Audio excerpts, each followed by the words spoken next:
স্বাগত জানাচ্ছি টিভিএন 24 এর নিয়মিত আয়োজন টিভিএন অ্যানালাইসিসের ট্যাক্স সিজন চলছে। অঙ্কের কত শত হিসেব নিকেশে আপনাকে মেলাতে হচ্ছে। আপনার এই হিসেব নিকেশকে সহজ করতে আমাদের বিশেষ এই আয়োজন। পুরো ট্যাক্স সিজন জুড়ে আমরা আছি আপনাদের সাথে। আজকে আমরা ট্যাক্স নিয়ে আলোচনা করব। আলোচনায় গুরুত্ব পাবে ট্রাম্পের শুল্ক নীতি যেভাবে প্রভাব ফেলবে আপনার ট্যাক্স রিটার্নে। এই বিষয়টি আমরা আলোচনায় তুলে আনার চেষ্টা করব। আলোচনার জন্য আমার সাথে এই মুহূর্তে অনলাইনে যুক্ত হচ্ছেন আইআরএস এনরোল এজেন্ট এবং ডায়নামিক ট্যাক্স সার্ভিসেসের সিইও আব্দুল চৌধুরী। আব্দুল চৌধুরী, আপনাকে স্বাগত আমাদের আজকের আয়োজনে। আসসালামু আলাইকুম। আশা করি আপনারা সবাই ভালো আছেন। সবাইকে ঈদ মুবারক। I know it's a week later. ইনশাআল্লাহ আমরা আপনাদের সব কোশ্চেন আনসার করতে পারবো from dynamic tax and accounting service. জি দর্শক, আপনারাও চাইলে যুক্ত হতে পারেন। টেলিভিশনের স্ক্রিনে ফোন নাম্বার রয়েছে, চাইলে টেলিফোন করতে পারেন। টিভিএন 24 আমাদের ফেসবুক পেজ, বরাবরের মতোই সেখানে লাইভ স্ট্রিমিং হচ্ছে, চাইলে সেখানেও যুক্ত হতে পারেন। যে কোনো কমেন্ট করতে পারেন, আপনার যে কোনো মতামত আপনি টিভিএন নিউজ নেটওয়ার্ককে জানাতে পারেন। এছাড়া ট্যাক্স সংক্রান্ত যদি কোনো প্রশ্ন থাকে প্রশ্ন করতে পারেন। আপনার প্রশ্নের উত্তর দেবেন আমার সাথে উপস্থিত বিশেষজ্ঞ অতিথি। আলোচনা শুরু করব, তবে তার আগে বিজনেস ট্যাক্স পেয়ারদের জন্য ছোট্ট কিছু পরামর্শ আমি শুরুতেই জানাতে চাই। প্রথমেই যারা বিজনেস ট্যাক্স পেয়ার রয়েছেন তাদের জন্য যে বিষয়গুলো থাকছে কিংবা যে পরামর্শগুলো থাকছে তার মধ্যে প্রথমেই থাকবে একজন সঠিক অ্যাকাউন্ট্যান্ট নির্বাচন। শুধু ট্যাক্স সিজন নয়, সারা বছরই আপনি একজন অ্যাকাউন্ট্যান্টের সাথে কাজ করেন। তাই আর্থিক বিষয়ে পেশাদার একজনের সাথে পরামর্শ না করে হুট করে বড় কোনো সিদ্ধান্ত আপনাকে ঝুঁকির মধ্যে ফেলতে পারে। তাই সারা বছরই একজন বিশেষজ্ঞের পরামর্শ নিন। স্মল বিজনেসের ক্ষেত্রেও একজন পেশাদার অ্যাকাউন্ট্যান্ট খুবই গুরুত্বপূর্ণ। এরপরে যে বিষয়টি আলোচনায় থাকবে সেটি হচ্ছে আইআরএস এর কাছে সকল আয়ের রিপোর্ট এবং রিফান্ড ক্লেম। আইআরএস এর কাছে আপনার সকল আয়ের তথ্য স্বয়ংক্রিয়ভাবেই আছে। এই অ্যাকাউন্টিং সফটওয়্যারের বেসিক ভার্সন ব্যবহারের পরামর্শ দেন বিশেষজ্ঞরা। তাই যারা বিজনেসম্যান আছেন তাদের কিন্তু সারা বছরের ছোট ছোট ডিটেল, ছোট ছোট যে রেকর্ডগুলো আছে সেগুলো রাখাটা কিন্তু খুবই গুরুত্বপূর্ণ। এবং এর পরবর্তীতে যে বিষয়টি আলোচনায় থাকবে সেটি হচ্ছে ব্যক্তিগত খরচ ব্যবসা থেকে আলাদা রাখা, খুবই গুরুত্বপূর্ণ। আইআরএস যদি অডিটে আপনার ব্যবসায়িক লেনদেনের সাথে ব্যক্তিগত খরচের মিশ্রণ পায়, সেই ক্ষেত্রে ব্যবসায়িক আয়ের সঠিক হিসাব আইআরএস এর কাছে রিপোর্ট হচ্ছে কিনা এটি নিশ্চিত করতে আপনার ব্যক্তিগত অ্যাকাউন্টও অডিটের আওতায় আসতে পারে। আপনার ব্যবসার জন্য সবসময় একটি আলাদা ব্যাংক অ্যাকাউন্ট এবং ক্রেডিট কার্ড রাখুন এবং এর মাধ্যমেই আপনার ব্যবসায়িক যে খরচ রয়েছে সেটি পরিচালনা করুন। এরপরে আসছে নেট ইনকাম এবং গ্রোস ইনকামের পার্থক্য। এটি খুবই গুরুত্বপূর্ণ। ধরুন আপনি $100 দিয়ে একটি পণ্য কিনে সেটা $150 বিক্রি করলেন। এই ক্ষেত্রে আপনার আয় $50, কিন্তু অন্যান্য খরচ বাদ দিলে আপনার আয় $10 নেমে আসতে পারে। তাই আপনার গ্রোস ইনকাম এবং নেট ইনকামের পার্থক্য করাটা গুরুত্বপূর্ণ। সাধারণত স্মল বিজনেসের ক্ষেত্রে এই বিষয়ে সমন্বয়হীনতা লক্ষ্য করা যায় অনেক ক্ষেত্রে, বিশেষ করে আমাদের কমিউনিটিতে। এটিকে নির্ভুলভাবে যদি করতে পারেন আপনি লাভবান হওয়ার পাশাপাশি আপনার ব্যবসার পরিধি বাড়াতে পারবেন। বিজনেস ওনারদের জন্য এই ছিল শুরুর দিকের ছোটখাটো ট্যাক্স টিপস। আমরা এই মুহূর্তে কথা বলবো আব্দুল চৌধুরীর সাথে। নিশ্চয়ই আলোচনায় আরো অনেকগুলো বিষয় চলে আসবে। ট্রাম্পের শুল্ক নীতি বর্তমানে আলোচনায় অনেক বেশি রয়েছে। শেয়ার বাজারে অস্থিরতা, নিত্যপণ্যের দাম বাড়া থেকে শুরু করে নানান রকম অর্থনৈতিক একটা অস্থিরতা কিন্তু আমরা দেখতে পাচ্ছি। ট্রাম্পের শুল্ক নীতি আসলে বিজনেস ট্যাক্সের ক্ষেত্রে কি রকমের প্রভাব পড়ছে এটি দিয়েই শুরু করতে চাই। Abdul Chowdhury. So a tariffs obviously is a big এটা একটা খুবই big news, right? এই tariffs এর কারণে আপনারা অলরেডি জানেন যে স্টক মার্কেট ডাউন হইছে। It's the most since the pandemic. তার মানে মার্চের 13 তারিখ I believe 2020 I believe it was the last time. যখন obviously tariff যখন হবে তখন কি হবে, I mean একটা দেশ আরেক দেশের সাথে একটা যুদ্ধের মতো বলতে পারেন। আমেরিকা ট্যারিফস ইনক্রিজ করছে, এখন চায়না ট্যারিফস ইনক্রিজ করবে, রাইট? সো হোয়াটস গোনা হ্যাপেন, আপনারা যখন একটা জিনিস কিনবেন চায়না থেকে, আগে ছিল $1, এখন আমেরিকা বলছে যে চায়না থেকে যত মাল আসবে ওইটার জন্য আরো 30 সেন্টস এক্সট্রা অ্যাড করা হবে, 37 সেন্টস। নাও ওই জিনিসের দাম পড়বে $1.37।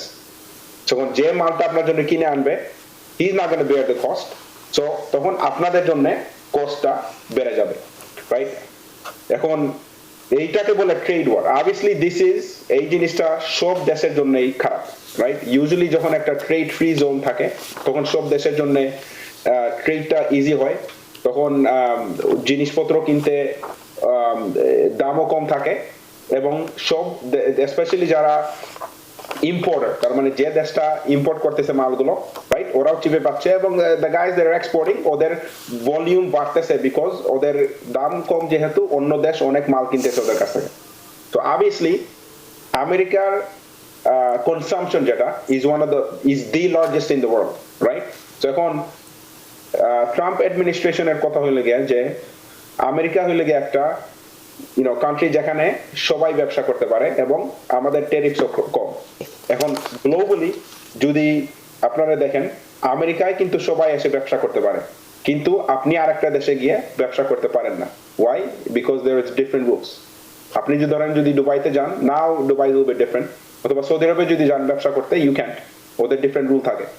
আপনি যদি ইন্ডিয়াতে ব্যবসা করতে যান, ওদের একটা কয়েকটা রুল থাকে, বাট আমেরিকায় কিন্তু যে কোনো সময় যে কেউ এসে ব্যবসা করতে চায় পারে, রাইট? সো ওরা চাচ্ছে যে একটা even trade of, but any case obviously tariff জিনিসটা সবার জন্যই খারাপ। হোপফুলি এইটাতে কিন্তু নেগোসিয়েশন হবে, যেখানে চায়না বলবে যে ওকে আমরাও কি কমাবো, রেট কমাবো, তোমরাও রেট কমাবো, রাইট? ইউরোপে same thing, right?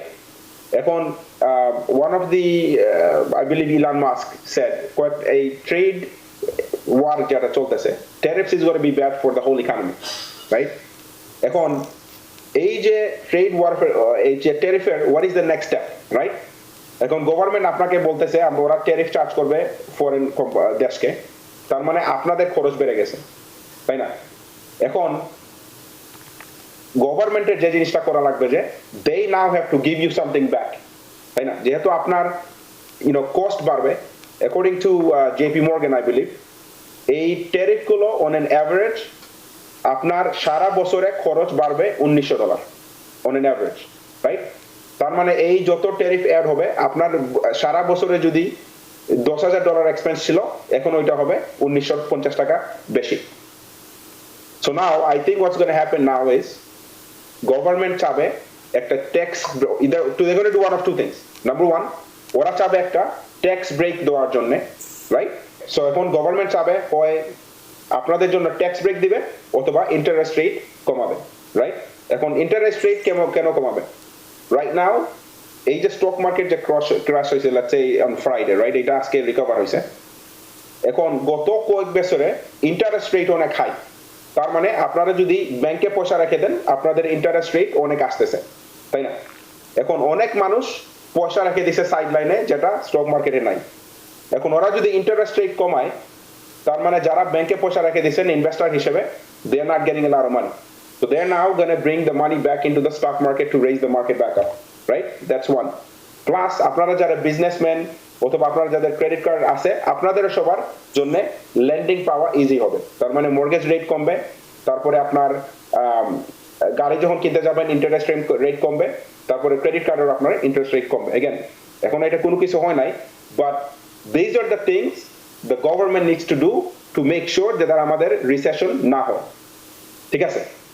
Second thing আমরা যেটা বললাম ট্যাক্স ব্রেক, এখন অবভিয়াসলি আপনারা অলরেডি জানেন যে 2017 tax cuts and jobs act যেটা ছিল, তার মানে লাস্ট ট্যাক্স অ্যাডমিনিস্ট্রেশন যে ট্যাক্সের ইমপ্লিমেন্টেশনটা করছিল, ওইটা এক্সপায়ার হবে 2025-এ, ওকে?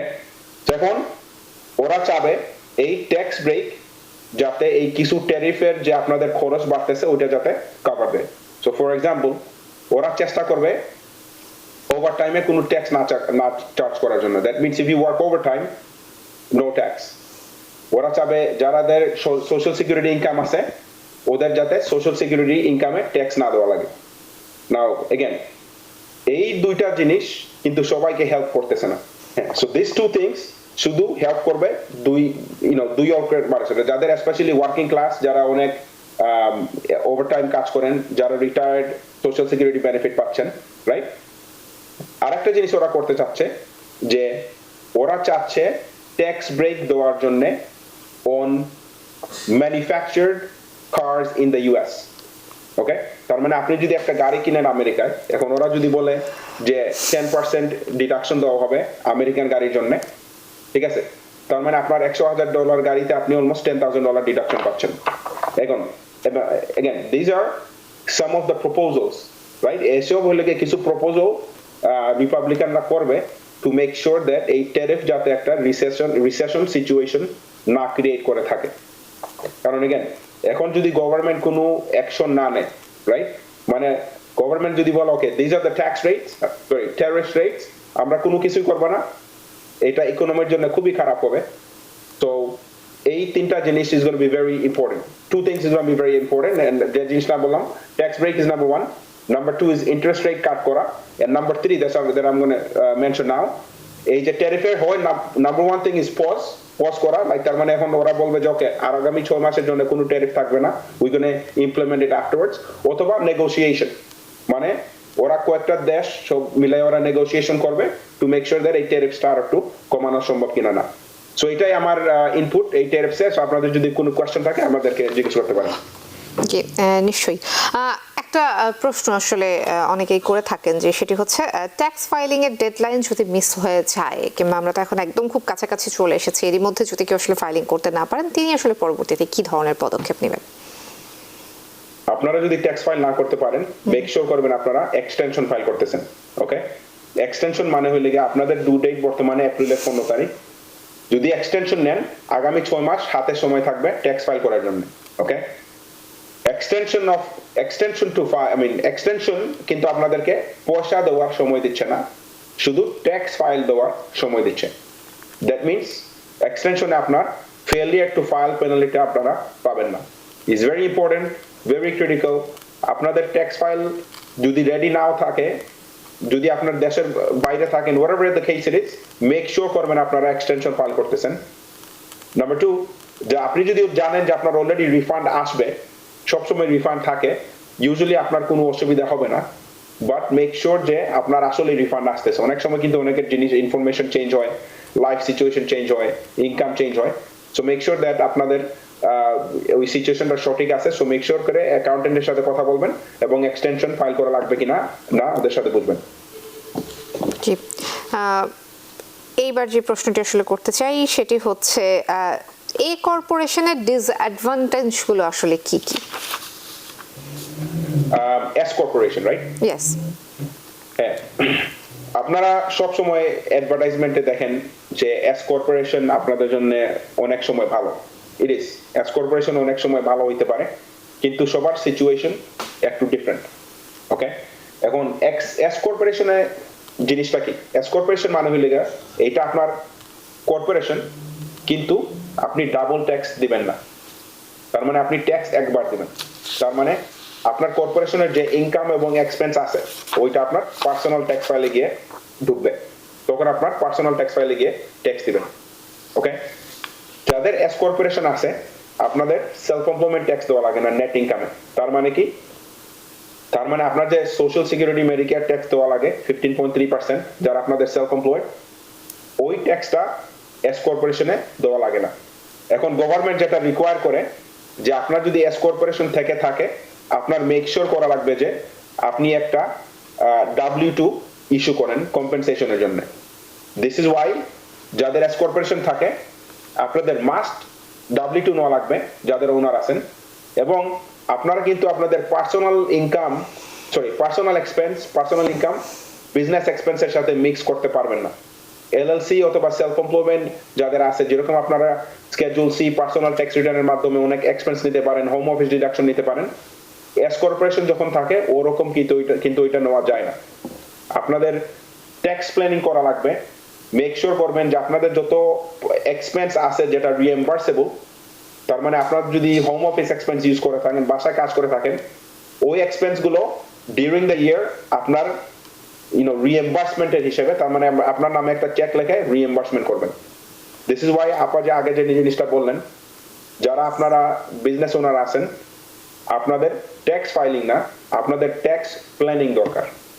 মেক শিওর করবেন আপনারা একজন অ্যাকাউন্টেন্টের সাথে কথা বলতেছেন through out the year, right? বছরের শেষে একবার গিয়ে আপনারা ট্যাক্স ফাইল করেন, that's not tax filing, like that's like yes that's tax filing but that's not tax planning. আগে থেকে ট্যাক্স প্ল্যানিং করবেন এবং আপনাদের প্রপার ট্যাক্স অ্যাকাউন্টিং সিস্টেম রাখবেন, মিনিং আপনাদের গ্রস ইনকাম কত, নেট ইনকাম কত, তখন আপনারা বুঝতে পারবেন যে আপনি কি এক্সপেন্স গুলো আপনার এডিশনাল ঢুকাইতে পারবেন, স্পেশালি যে কিছু পার্সোনাল এক্সপেন্স আছে যেটা বিজনেস রিলেটেড, ওই এক্সপেন্স গুলো আপনারা এস কর্পোরেশনের মাধ্যমে এটা রিএম্বার্স করবেন। তো to summarise, S corporation is little bit more complicated, একটু কমপ্লিকেটেড অন্যান্য এলএলসি অথবা সেলফ এমপ্লয়েড বিজনেস হিসেবে। নাম্বার 2, আপনাদের মেক শিওর করা লাগবে যে আপনার বিজনেস পার্সোনাল এক্সপেন্স সেপারেট থাকে। নাম্বার 3, আপনার W2 ইস্যু করা লাগবে। এবং নাম্বার 4, অনেক স্টেট আছে যে, অনেক সিটি আছে যে এস কর্পোরেশন ওরা রেকগনাইজ করে না, তার মানে এস কর্পোরেশন স্টিল আপনার ডাবল ট্যাক্সেশন দেওয়া লাগবে। For example, New York City is one of them. আপনার যদি এস কর্পোরেশন নিউ ইয়র্ক সিটিতে থাকে you have to make sure you pay income tax on the net income of an S corp. So এটা হলো গিয়ে S কর্পের summary. জি, একজন দর্শক রয়েছেন, আমরা টেলিফোনটি নিয়ে আসতে চাই। দর্শক কে আছেন সাথে, নাম বলে প্রশ্নটি করুন। জি, আসসালামু আলাইকুম। ওয়ালাইকুম আসসালাম। থেকে আহমেদ বলতেছি। জি, আমি ট্যাক্স ফাইল করছিলাম ফেব্রুয়ারি 6 তারিখে। এখন আমার স্টেটের টাকাটা চলে আসছে, কিন্তু ফেডারেলের টাকাটা এখনো আসে নাই। আর 2 দিন আগে আমার একটা লেটার আসছে, এটার মধ্যে লেটারের মধ্যে লেখা আছে যে 60 দিনের ভিতরে ওরা আমার এটা ওই যে ভেরিফাই করতেছে, ভেরিফাই করার পর ওরা আমাকে জানাবে। বাট কি ভেরিফাই করতেছে এটা কি একটু বলা যাবে? আপনার কি হোম কেয়ার এক্সক্লুশন আছে? হ্যাঁ, আমার হোম কেয়ার এক্সপ্লোন আছে। ওকে, ছেলে মেয়ে আছে আপনার? হ্যাঁ, আমার একটা ছেলে আছে। আর আপনি এক্সক্লুশন নিছেন, তাই না? হ্যাঁ। Okay, that's fine. তো আপনার দুইটা জিনিস হইতে পারে, one of two things. Number 1, ওরা ভেরিফিকেশনের জন্য রাখবে। Number 1, okay, by the way, আপনার ফেডারেল রিফান্ড কিন্তু অনেক দিন হোল্ডে হবে, রাইট? এখন আপনি যদি মনে করতেছেন রিফান্ডটা খুবই কুইকলি চলে আসবে, দ্যাটস নট ট্রু। এটা রিফান্ড এখন আসতে সময় লাগবে। এখন ওরা কিছু জিনিস ভেরিফাই করে বেস্ট পসিবল আউটকাম, এখন তার মানে বেস্ট জিনিস এটা হইতে পারে যে ওরা বলবে যে ওকে, এভরিথিং ইজ গুড, তোমার রিফান্ড আমরা ক্লিয়ার করে দিয়ে দেব। অথবা সেকেন্ড স্টেপে যাইতে পারেন, যেখানে আপনার হোম কেয়ার এক্সক্লুশনের অডিট হবে। ওকে, তখন ওরা জানতে যাবে যে আপনি কার হোম কেয়ার করতেছেন, এইটা সিডিপিএফ এর আন্ডারে আছে কিনা না, এবং আপনার প্রুফ অফ অ্যাড্রেস, এবং পেশেন্টের প্রুফ অফ অ্যাড্রেস, এবং মেনশন করা লাগবে যে আপনাদের এক্সক্লুশনটা আপনারা ঠিক মতো নিছেন।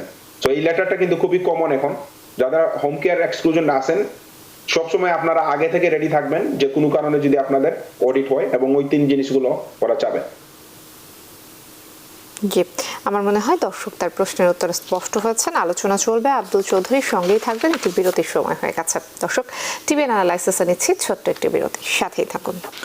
বিরতির পর আবার স্বাগত জানাচ্ছে টিভিএন অ্যানালাইসিসে। ট্যাক্স নিয়ে আমরা আলোচনা করছি। আমাদের আজকের আলোচনায় গুরুত্ব পাচ্ছে ট্যারিফ কিভাবে আপনার ট্যাক্স রিটার্নকে প্রভাবিত করে। এই বিষয়টি আলোচনার জন্য আমার সাথে অনলাইনে যুক্ত রয়েছেন IRS enrol agent Abdul Chowdhury. দর্শক, আপনারাও যুক্ত হতে পারেন। টেলিভিশনের স্ক্রিনে ফোন নাম্বার রয়েছে, টেলিফোন করতে পারেন। টিভিএন 24 আমাদের ফেসবুক পেজ, সেখানে বরাবরের মতো লাইভ স্ট্রিমিং হচ্ছে, সেখানেও যুক্ত হতে পারেন। টিভিএন নিউজ নেটওয়ার্ককে আপনি আপনার যে কোনো মতামত জানাতে পারেন। আর ট্যাক্স সংক্রান্ত কোনো প্রশ্ন থাকলে প্রশ্ন করতে পারেন। আপনার প্রশ্নের উত্তর দেবেন আমার সাথে উপস্থিত বিশেষজ্ঞ অতিথি। আলোচনা শুরু করব আব্দুল চৌধুরী। এস কর্পোরেশন সম্পর্কে জানছিলাম বিরতিতে যাবার আগে। এলএলসি, এস কর্পোরেশন, এই দুটোর পার্থক্যটা একটু বলবেন কিনা, বিশেষ করে ফ্লেক্সিবিলিটির ক্ষেত্রে কিংবা অন্যান্য জায়গায় মূল পার্থক্যটা আসলে কি, কিংবা কোনটা বেটার? এখন কোনটা বেটার এটা বলা একটু টাফ, বিকজ সবার সিচুয়েশন ডিফারেন্ট, রাইট? যখন LLC R S corporation, well, let's talk about the similarity, right? Similarity জিনিসটা লাইক এটা কিরকম সমান, রাইট? ওইটা দুটাই লায়াবিলিটি প্রোটেকশন আপনাদেরকে দিবে, এবং দুটাতেই ডাবল ট্যাক্সেশন থাকবে না, রাইট? তার মানে আপনারা ট্যাক্স একবার দিবেন। S corporation যাদের আছে, আপনারা ট্যাক্স ফাইল করবেন, এবং ট্যাক্স ফাইলের পরে আপনাকে একটা W2 মতো, এটাকে K1 বলে, ওই K1টা আপনাকে দিবে পার্সোনাল ট্যাক্স ফাইলের ওইখানে এন্টার করার জন্য। LLC যারা সিঙ্গল মেম্বার LLC, তার মানে আপনারা যারা শুধু একজন ওনার, আপনাদের জন্য খুবই সিম্পল, ওইটা আপনাদের পার্সোনাল ট্যাক্স ফাইলিং এ আপনারা রিপোর্ট করবেন। ওকে, আলাদা ট্যাক্স ফাইলিং করা লাগে না। কিন্তু যাদের মাল্টিপল মেম্বার LLC, তার মানে আপনাদের অন্যান্য পার্টনার আছে, আপনাদের এস কর্পোরেশনের মতো আলাদা একটা ট্যাক্স ফাইল করা লাগবে, এবং ট্যাক্স ফাইল করার পরে একটা K1 পাবেন, ওই K1 সহ আপনাদের পার্সোনাল ট্যাক্স ফাইল একসাথে করবেন। নাও LLC যাদের আছে, ওইখানে সেলফ এমপ্লয়মেন্ট ট্যাক্স দেওয়া লাগে, ঠিক আছে? তার মানে সোশ্যাল সিকিউরিটি এবং মেডিকেয়ার ট্যাক্স আপনারা দিবেন 15.3%, যেটা আপনাদের রিটায়ারমেন্ট সোশ্যাল সিকিউরিটি বেনিফিটের জন্য যাবে। এস কর্পোরেশনে ওই সেলফ এমপ্লয়মেন্ট ট্যাক্স দেওয়া লাগে না, ওকে? সেলফ এমপ্লয়মেন্ট ট্যাক্স দেওয়া লাগে না, কিন্তু W2 নেওয়া লাগে। তো ওই হিসেবে একটা ট্যাক্স স্ট্র্যাটেজি আছে আপনারা, যেটা ইউজ করতে পারবেন। এলএলসি যখন আসে, আপনাদের যখন মাল্টিপল মেম্বার, অনেক সময় আপনাদের পার্টনারশিপের ক্যাপিটাল পার্সেন্টেজ অথবা প্রফিট পার্সেন্টেজ ডিফারেন্ট হইতে পারে, অথবা অনেক সময় যদি হয় যে আপনারা একজন ব্যবসাতে আছেন, যে কোনো সময় একজন পার্টনার পয়সা বার করবেন, আরেকজন পার্টনার পয়সা বার করবেন না, ওই ফ্লেক্সিবিলিটিটা আছে, যেটা এস কর্পোরেশনে ফ্লেক্সিবিলিটি নাই, ওকে? এস কর্পোরেশন যদি থাকে ওইটা একটু স্ট্রিক্ট, কেউ এক পার্টনার যদি পয়সা বার করতে চায়, আরেক পার্টনারও পয়সা বার করা লাগবে। এবং এস কর্পোরেশন আপনার বোর্ড মিনিট রাখা লাগে কর্পোরেশনের মতোই, because S corporation at the end of the day আপনার এমপ্লয়ার। তার মানে আপনি যদি এস কর্পোরেশন ওন করে থাকেন, ইয়েস আপনি এটা ওনার, কিন্তু এস কর্পোরেশন আপনার এমপ্লয়ার, ঠিক আছে? তার মানে আপনি ওই কোম্পানিতে কাজ করতেছেন, এবং সব ইনকাম এবং এক্সপেন্স আপনাদের পার্সোনাল বিজনেস যেটা আছে আগে, যেটা আমি বললাম, আলাদা করে রাখা লাগবে, আপনারা মিক্স করতে পারবেন না। এবং যদি কোনো পার্সোনাল এক্সপেন্স বিজনেস এক্সপেন্স হয়ে থাকে, ওইটার জন্য আপনারা রিএম্বার্সমেন্ট নিতে পারবেন, রিএম্বার্সমেন্ট নেওয়া লাগবে। কিন্তু এলএলসি যখন আসে, এলএলসি তে একটু ইজিয়ার, একটু ফ্লেক্সিবল। এবং ধরেন আপনারা দুইজন পার্টনার, আপনার পার্টনার একটা ক্রেডিট কার্ড ইউজ করতেছে, আপনি আরেকটা ক্রেডিট কার্ড ইউজ করতে পারতেছেন, এবং বছরের শেষে আপনাদের দুইজনের ক্রেডিট কার্ড ইউজ করে ডিটারমাইন করলেন কোনটা পার্সোনাল কোনটা বিজনেস। অনেক ফ্লেক্সিবিলিটি আছে, যেটা এস কর্পোরেশনে নাই। ইউজুয়ালি দ্য রুল অফ থাম ইজ দিস: কখন এস কর্পোরেশন রাখবেন এবং কখন এলএলসি রাখবেন।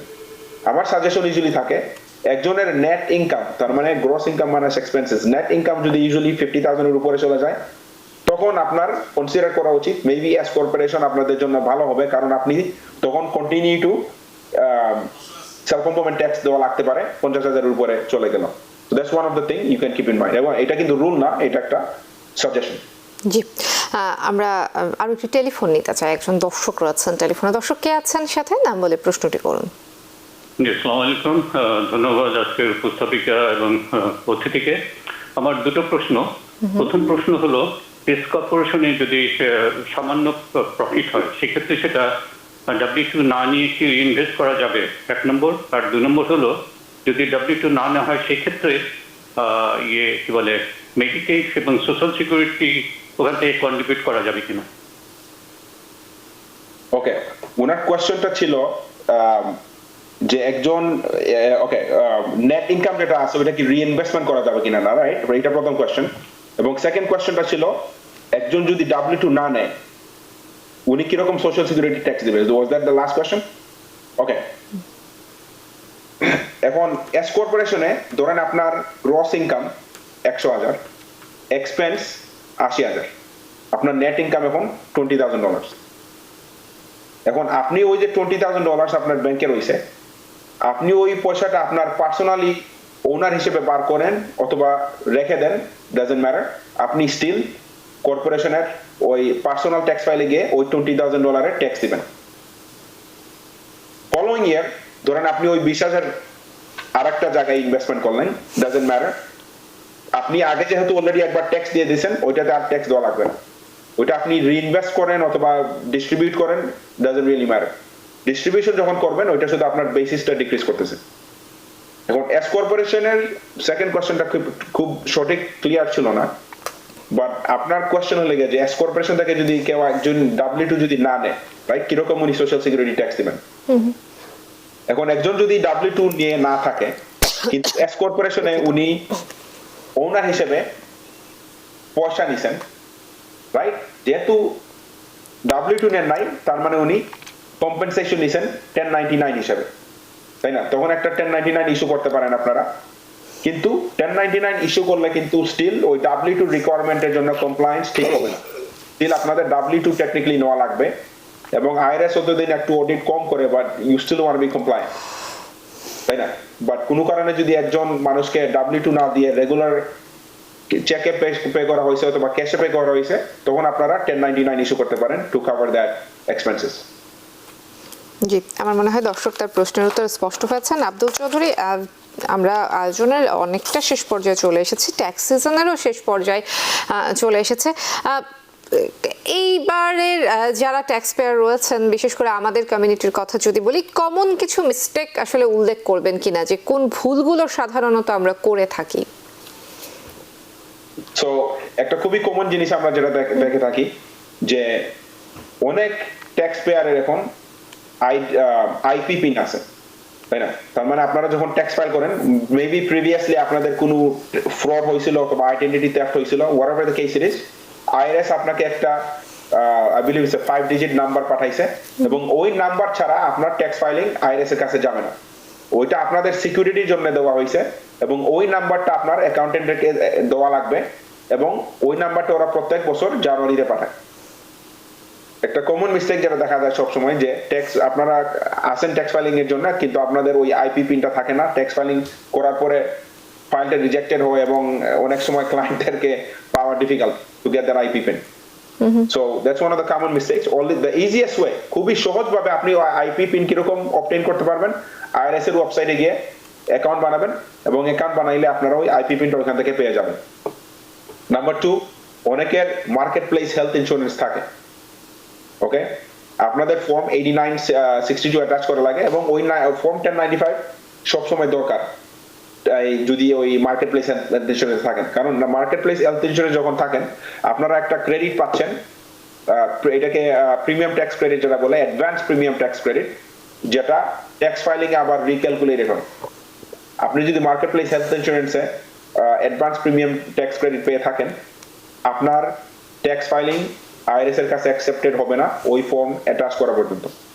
ওইটা আরেকটা জিনিস দেখা যায়। এবং লাস্টলি, অনেক মানুষের অ্যাড্রেস চেঞ্জ হয় অথবা ব্যাংক অ্যাকাউন্ট চেঞ্জ হয়, অনেক সময় আপনারা বলতে ভুলে যান, অথবা অ্যাকাউন্ট নাম্বার যে ক্লোজ হয়েছে আপডেট হয় না, right? This are the few things আপনাদের সবসময় চেক করা উচিত, এবং আপনাদের অ্যাকাউন্টেন্টকে জানানো উচিত। অলসো অনেক ডিপেন্ডেন্ট আছে যারা বড় হয়ে গেছে, স্টিল আপনারা জানেন না ওই ডিপেন্ডেন্টের কি অন্যান্য ইনকাম আছে কিনা, না এডিশনাল ট্যাক্স ফাইলিং করা লাগতে পারে। এবং লাস্টলি, আপনারা যারা ট্যাক্স ফাইলিং করতেছেন, লাইক মানে ট্যাক্স পেয়াররা, স্টিল আপনাদের অনেক ছোট ছোট W2 মিসিং থাকে, 1099 মিসিং থাকে, যেটা পরে আসে ট্যাক্স ফাইলিং এর পরে, specially cancellation of date, 1099 INT, তাই না? ওইটা খুবই কমন জিনিস যেটা দেখা যায় যে আপনারা অনেক সময় মিস করতেছেন। This is Y tax filing যখন করবেন, মেক শিওর করবেন যে সব ইনফরমেশন গ্যাদার করতেছেন আপনারা, এবং এখানে রাশিং করার কোনো প্রয়োজন নাই।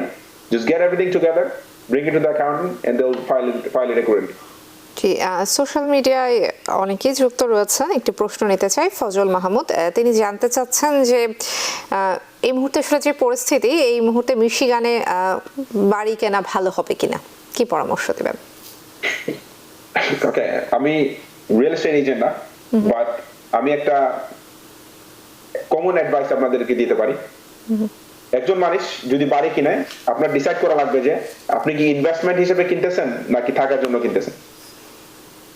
একজন মানুষ যদি থাকার জন্য বাড়ি কিনতেছে, এবং আপনি একটা বাড়ি পাইছেন যেটা আপনার পছন্দ হয়েছে, এবং আপনার এবিলিটি আছে ওই বাড়িটা কেনার জন্য, you should buy it. Because interest rate সবসময় ফ্লাকচুয়েট হবে। এখন যদি ইন্টারেস্ট রেট বেশি থাকে, কয়েকদিন পরে ওইটা আবার কমবে, আপনি রিফাইন্যান্স করতে পারেন। The key thing here is that number 1, আপনার এবিলিটি থাকা লাগবে যে ওইটা বাড়িটা আপনি পে করতে পারবেন কিনা, না মর্গেজ গুলো। এবং নাম্বার 2, আপনার মেক শিওর করা লাগবে যে বাড়িটা আপনার জন্য ভালো হবে, আপনাদের ছেলে মেয়েদের জন্য ভালো হবে, স্কুল ডিস্ট্রিক্ট গুলো ঠিক আছে, all of those things you need to consider. যদি ইনভেস্টমেন্ট প্রপার্টি হয়ে থাকে, then you can decide, okay, এই বাড়িটা আমার জন্য প্রফিটেবল হবে কিনা, না মান্থলি মর্গেজ পেমেন্ট কত যাবে, রেন্ট ইনকাম কত আসবে, ওই সব অ্যানালাইসিস করে আপনারা তখন বাড়িটা কিনবেন। The answer is it depends, and you need to analyze before you buy the house. জি, আব্দুল চৌধুরী, আপনাকে অসংখ্য ধন্যবাদ, আজকে আপনি আমাদেরকে সময় দিয়েছেন। আসসালামু আলাইকুম, আপনারা ভালো থাকেন, ইনশাআল্লাহ আপনাদের সাথে আবার দেখা হবে নেক্সট উইক। জি, ওয়ালাইকুম আসসালাম। দর্শক, অনুষ্ঠান শেষ করার আগে ছোট্ট একটি ডিসক্লেইমার দিব, যেটা আমরা সবসময় টিভিএন নিউজ নেটওয়ার্কের পক্ষ থেকে বলে থাকি। সেটি হচ্ছে, আমাদের এই আয়োজন শুধুমাত্র আপনাদের কাজটাকে সহজ করার জন্য। আমাদের বিশেষজ্ঞ অতিথিরা এই অনুষ্ঠানে আসেন, এবং তারা কিন্তু তথ্য দিয়ে আপনাদেরকে আসলে সহায়তা করেন, কিন্তু তারা কিন্তু কোনো সিদ্ধান্ত দেন না। তাই আমাদের কথার উপরে ভিত্তি করে আপনি কোনো সিদ্ধান্ত নিয়ে নেবেন না। অবশ্যই হচ্ছে একদম ব্যক্তিগতভাবে একজন বিশেষজ্ঞের পরামর্শ নিয়ে তারপর তারপরেই আপনি সিদ্ধান্ত নেবেন। আমরা শুধুমাত্র আপনাকে তথ্য দিয়ে সহায়তা করতে পারি। অসংখ্য ধন্যবাদ জানাচ্ছি সবাইকে। টিভিএন অ্যানালাইসিসে এই ছিল আজকের মতো। টিভিএন 24 নিউজ নেটওয়ার্কের সঙ্গেই থাকুন সবসময়। টিভিএন 24 টেলিভিশন দেখতে আজই কল করুন 7187776556। লগ ইন করুন www.totalcablebd.com। নিউ ইয়র্ক থেকে সম্প্রচারিত টিভিএন 24 টেলিভিশন বিশ্বজুড়ে বাঙালির কণ্ঠস্বর।